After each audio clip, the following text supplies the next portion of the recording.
Hello viewers, আসসালামু আলাইকুম। কি অবস্থা সবার? আজকে আমি পুডিং তৈরি করে দেখাবো। আর এর জন্য আমি 1.5 কাপ পরিমাণ দুধ নিয়ে নিয়েছি। এবার দুধটাকে খুব ভালোভাবে জাল করে নেব। 2 থেকে 3টি বলক আসার পর এর মধ্যে আমি 2 চা চামচের মতো চিনি দিয়ে দেব এবং ভালোভাবে মিশিয়ে নেব। আপনারা আপনাদের পছন্দ মতো চিনি দিয়ে দেবেন এবং খুব ভালোভাবে চিনিটা মিশে যাওয়ার পর আরও কিছুক্ষণ জাল করে নেব। খুব ভালোভাবে জাল করা হয়ে গেলে এটাকে আমি চুলা থেকে নামিয়ে কিছুক্ষণ রেখে দেব ঠান্ডা হওয়ার জন্য। কুসুম গরম অবস্থায় আমি এর মধ্যে 2টো ডিম দিয়ে দেব আর একটি চামচের সাহায্যে দুধের সাথে ডিমগুলো খুব ভালোভাবে মিশিয়ে নেব।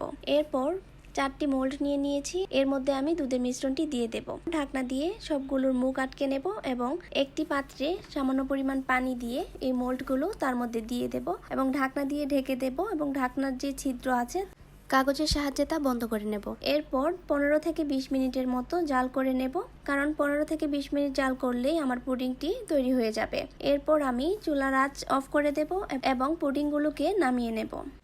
আমি একটি পুডিং আপনাদেরকে কেটে দেখাচ্ছি, এর ভেতরটা ঠিক কেমন হয়েছে দেখেই বুঝতে পারছেন আমার পুডিংটা কতটা সুন্দর হয়েছে।